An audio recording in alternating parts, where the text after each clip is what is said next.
Please make sure to check the description for all links. Remember guys, links save lives.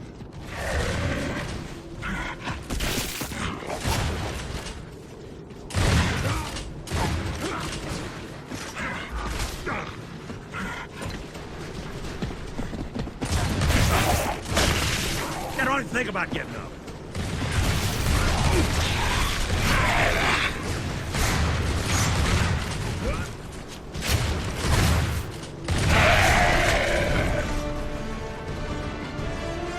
It's ugly work, but it must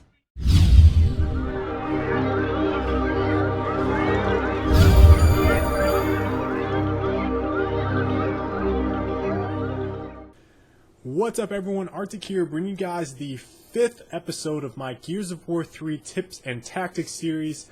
Today I will be discussing movement and how to improve your wall bouncing and strafing so that you become a more effective player on Gears of War 3. Now if you guys want to skip my intro, you can do so by selecting the interactive menu, which is available on YouTube if you're on desktop. Now getting into the video, I do not want this to be a video that explains how to wall bounce or how to strafe. There are a lot of videos on YouTube already demonstrating those things for Gears of War, dating back from Gears of War 1 all the way up to Gears of War 3. My goal with this video is to help you improve your effectiveness and your decision making while you're wall bouncing or strafing. So a little bit about my thought process when I'm playing. My objective is to make people miss. You know, I kind of think about the map like a gridiron if we're on a football field, and there's X's and O's on a map. The X's and O's in a game like Gears of War is typically the terrain, and I want to know what's possible within the confines of each map. So where I can wall bounce, what walls I can wall bounce of, you know, how I can do it consecutively, what's the furthest distance, the shortest distance, the fastest. I think about the best positions on a map. I also think about how to get to A to B the fastest. So the best routes to either a player, a power weapon, and when I say player, it could be a teammate or an enemy player, the fastest routes and the safest routes. So we're going to go into this video and we're going to do three things. We're going to break down gameplay, we're going to talk about wall bouncing, and then we're going to talk about strafing. So I hope you guys enjoy this video, and let's get right into it. This first clip, we are going to take a look at the triple portion of my ace on Raven Down from the beginning of the video. And there's two ways I like to utilize wall bouncing. One is to create space, which you guys saw with the first wall bounce with the two Savage Cantuses, and the second is to make players miss, whether I mix it in with a you know, just straight wall bouncing or mixing it in with a strafing. So we're going to slow this down. Now you guys are going to see I have two Cantuses coming towards me. I want to make the one that's closest to me back away, and then I want to attack the guy that's in the background there. So I hard aim this first guy. He does exactly what I want him to back up, so I'm going to move towards the other guy to go in for a one shot, and then I wall bounce wide to create spacing just in case this guy is right behind me. Now I hit him pretty good, so he's running. So I want to stay hot in pursuit. I noticed that there's a gun right in that window, so I want to make a very quick one shot and react with the wall bounce. That's going to make this guy miss. And I get that off, he misses, and then I get the one shot. So that pretty much worked out exactly how I planned it as I'm running on the fly. And you guys get gameplay like this. Pretty nasty triple there. This next clip is on Cove. We're taking a look at a triple mantle, and I'm approaching from left hand, and there's two things that I want to really emphasize on this. One is cutting off paths. So there's a lot of points in Gears of War where you'll have like a focal point where a lot of people meet, and this way I kind of took a flanking angle and I was able to cut them off. So I have no one coming at this middle lane, so that means that I can see. So that means I can take this angle towards the middle hill without hesitation. And I'm preemptively getting ready to shotgun anyone that's moving out in this path. And this guy doesn't really quite overtake that area, so I kind of flick back, don't get a solid shot on him, so I hard aim. And then here's something very important to realize. I am backpedaling. He takes covers. I don't want to go towards cover right away. I don't want to make it seem like I'm taking cover, so he'll mantle kick. So instead he hard aims, misses, and then I get the triple mantle because the second guy moved towards me. The third guy was already moving there. And then I emphasized shooting the two guys with the shotguns because the guy with the retro is disoriented. He's probably going to miss some of his shots. And it's a 2-shot hard aim down. I hit him with a good hip. Plus he had the mantle, so I was able to get that hard aim down. And that ended up working out pretty well. And I finished it off with the last kill there so we can secure this hill. Now this next is a Guardian clip. This is a 2v1. Obviously when you're playing Guardian, you have the icon over your head. So people will always know where you are. Now the second portion, I'm TACCOMing. And I just want to show that this is like a fake out because people can see where you're going. I'm still TACCOMing, so I know he's chasing me. And he has the boom shot. And you guys see I did a wall bounce where it made it seem like I was going to go all the way across the map, but I came back towards him and he rolled and he wasn't expecting me to be right in his face, so I was able to grab his boom and then finish off this round with 2 pretty nice boom shot kills. So we're gonna take this and put it in slow-mo.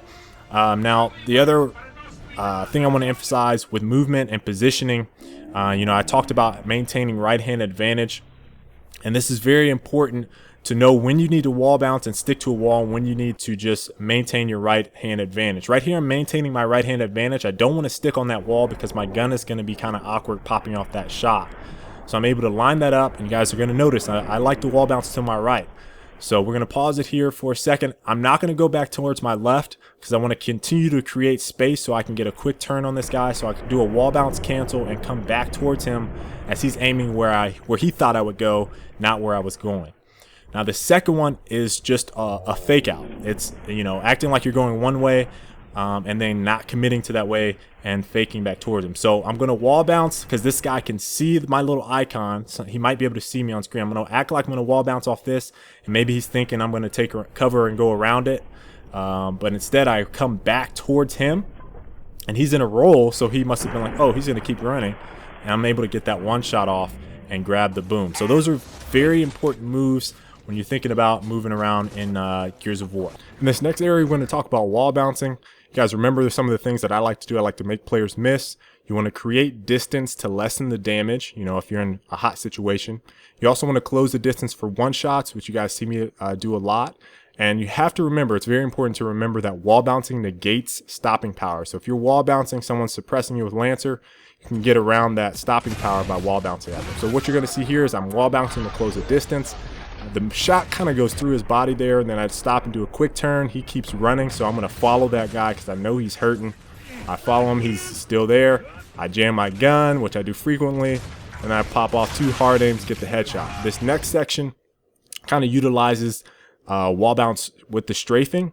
So most people are used to left, right, left when they see wall bouncing. So I'm going, or strafing. So I'm going to do a left, right wall bounce, and he shoots to my left. And because he's used to that left, right, left, and I'm able to get that kill. So when you guys are thinking about wall bouncing and strafing, you have to think, okay, what would I do? What is this player going to expect? Okay, this time I might do a left, right, left. So I'm not going to do a left, right, left. I'm going to do a left, right wall bounce. And if you think that that player is going to fall for it, he might miss. But you have to hit your shots. That's the other portion of it. And a lot of these clips, you guys are seeing me utilizing some of the things I've been talking about all game, whether it be strafing, wall bounce, canceling to do quick turns like here. Just a little bit of strafing, which you guys are going to see in this clip. This is just kind of strafing to closing the distance, and I get a one shot. Here's another example where I do a wall bounce cancel, this time to my left. He shoots to my left, but I canceled it and came back towards him.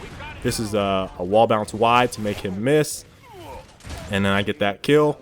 So there's a lot of different ways you can use that. With strafing, it's simply a matter of the cadence that you're kind of using for your left and right movement on that left analog. So in this one, I'm going to start off with some heavy left, right, left, and then I tighten it up a little bit and close the distance.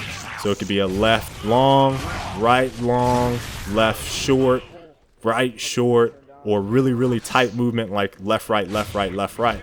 In order to get that on the analog. So this is just some strafing examples here. That guy had to jump on me, did a wall bounce cancel out that sandbag and came back to him. Now here's the other thing with strafing is knowing positioning. You guys see I was very hurt but I played right-hand advantage, which I talked about in episode number 3 of GoW 3 Tips and Tactics, in order to help me win that battle. The other portion of it is timing, knowing when to pop out to take shots, obviously being behind cover, when you're down in certain situations, how to play it. So it's a combination of things.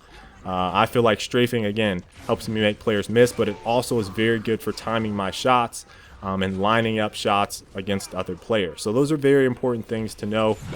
Here we're going to do a little bit of Roadie Strafing because I'm going to come back to him, kind of run around in a circle. He missed all of his shots. He was completely faked out there, and I was able to get the one shot. In this last portion of the video, I wanted to talk about timing. You guys can see I like to be aggressive at some points in the game. And the next GoW 3 Tips and Tactics, I'm going to show you guys timing pushes, when to rush, when to have your shotgun out. One of the things that I frequently do is push players when they have the boom shot. There's really not much you can do in those situations. So I kind of want to show you guys those aspects of the game. And it's one of the few times you guys are going to see me utilize rolling is when players have the boom shot. So I hope you guys enjoyed this video. Please make sure to like and subscribe for more Gears of War 3 tips and tactics. And make sure to check out episode number 4 covering the Nasher, as well as my running rank series. And until the next time, guys, I will catch you later. Peace.